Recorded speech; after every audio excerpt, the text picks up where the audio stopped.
Hello, this is Namit. Today I will guide you through the presentation of network connecting devices which was given as an assignment by Wireless Communication Lab BIT Mesra. So let's get started with the presentation. To study about network devices, we need to understand what they do. So what are network devices? Network devices or networking hardware are physical devices that are required for communication and interaction between hardware on computer network. These devices help for the hardware of computer network to communicate among themselves. There are many network devices out there, but here we acquaint ourselves with 6 of them. They are hub, switch, router, bridge, gateway and repeater, which you might have seen many of them in your real life. Each connecting device operates at different layers. This figure gives us a clear picture of the layers at which these devices operate. The yellow box consists of passive hub which operates below physical layer. The grey one represents repeater or active hubs which operate at physical layer. The green box represents bridge or two layer switches. They operate at both physical and data link layers.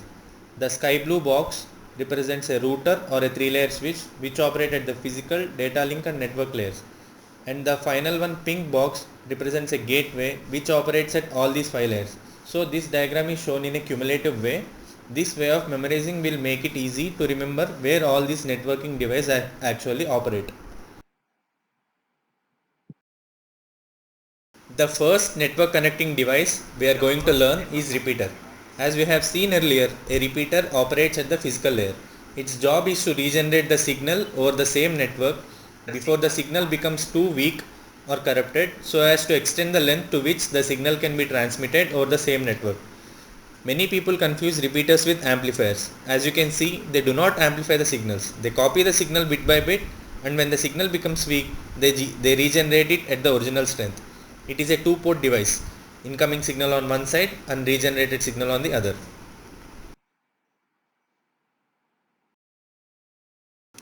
This is how repeaters look in real life. Though they are very commonly found in households, they go unnoticed by many people. I hope this picture will help you recognize the next time you see it. The next network connecting device is hub. A hub is basically a multi-port repeater. Earlier we have seen a repeater which is a two-port device, whereas hub is a device with more than two ports, that is it is a multi-port device. A hub connects multiple wires coming from different branches.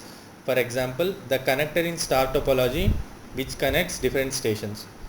Hubs are not able to filter data, so data packets are sent to all connected devices. In other words, collision domain of all hosts connected through hub remains 1.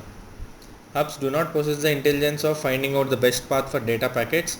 So if the data packets have to travel through a longer route, hubs cannot help them in finding the shortest path, thus leading in inefficiencies and wastage.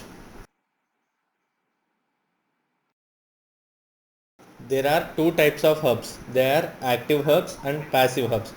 Active hubs have their own power supply and they can clean, boost and relay the signal along with the network. Active hubs can act as both repeater and a wiring center, so they can be used to extend the maximum distance between nodes. Passive hubs. Passive hubs do not have power supply of their own. They collect wiring from nodes and they also get the power supply from active hubs. They cannot be used to extend distance between nodes as they cannot relay signals onto the network without cleaning and boosting.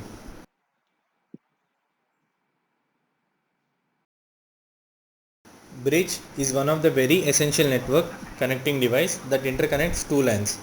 As we have seen earlier, bridge operates at data link layer. Bridge is also a repeater, but it has an additional quality of filtering content by reading both the MAC addresses of source and destination. The main function of bridges is to interconnect two LANs working on the same protocol. A single input and a single output makes a bridge a two-port device. A network bridge is a computer networking device that creates a single aggregate network from multiple communication networks or network segments. This particular function is called network bridging. Bridging is distinct from routing. Many people confuse bridging with routing, but bridging is completely different from routing. Routing allows multiple networks to communicate independently and yet remain separate. But bridge connects the two separate networks as if it was a single network. So the concepts of bridging and routing are confusing, but they are completely different. There are two types of bridges. There are transparent bridges and source routing bridges. In the transparent bridges, stations are completely unaware of bridges' existence and its whereabouts. These bridges make use of two processes, that is bridge forwarding and bridge learning. Source routing bridges, source station performs the routing operation and frame specifies the route to follow. It uses a special frame called discovery frame which spreads through the entire network using all paths to destination. From this figure, we can see how a bridge connects two LANs from the same protocol. There are some issues that has to be considered while connecting two different LANs. The first one being frame format. Each LAN type has its own frame format. For example, an Ethernet frame format is different from a wireless LAN frame format. Maximum data size is also an important issue that has to be addressed while connecting different LANs. If an incoming frame size is too large for the destination LAN, the data must be fragmented into several frames. The data then need to be reassembled at the destination. Data rate, bit order, security and multimedia support are other issues that has to be taken care of while connecting two different LANs.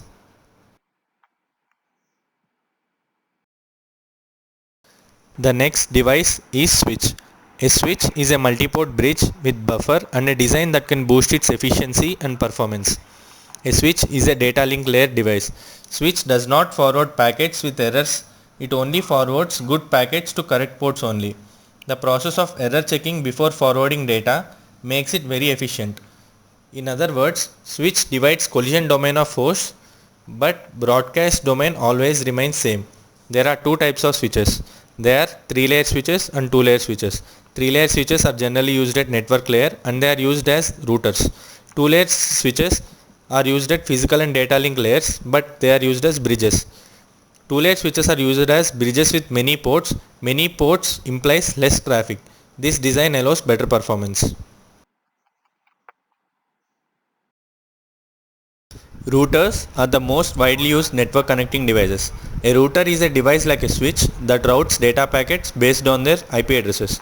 As we have seen earlier, router is mainly a network layer device. Routers normally connect LANs and WANs together. They update their routing table dynamically based on which they make decisions on routing the data packets. Router divides broadcast domains of hosts connected through it. In real life, we have many types of routers like wide router, wireless router, core router, edge router and virtual router. Let's see how they look in real life. So this is how routers look. You might have seen them frequently because these days access to internet or Wi-Fi is no longer a luxury and it has become a part of our daily needs. You don't need to have a router to use Wi-Fi as long as you are not trying to share an internet connection. The common consumer Wi-Fi router you have been seeing in the picture is actually a combination device that includes a network switch, a network router and a Wi-Fi access point. So we have come to the final networking device that we are going to discuss, that is gateway. A gateway, as the name suggests, is a passage to connect two networks together that may work upon different networking models. They basically work as the messenger agents that take data from one system, interpret it and transfer it to another system. Gateways are also called protocol converters and can operate at any network layer. Gateways are generally much more complex than switch or router, so we limit our discussion on gateway by just knowing about this briefly. That brings us to the end of the presentation. I'd like to summarize how knowing about these network connecting devices help in real life. Having a solid understanding of the types of network devices available can help you design and build a network that is secure and serves your organization well. However, to ensure the ongoing security and availability of your network, you should carefully monitor your network devices and activity around them, so you can quickly spot hardware issues, configuration issues and attacks. In this presentation, the basics of network connecting devices are discussed, upon which you can build stronger and deeper insights later. I'd like to thank you for your time and attention today. If anyone has any questions, I'd be happy to open up the discussion in comments. Thank you so much for joining me.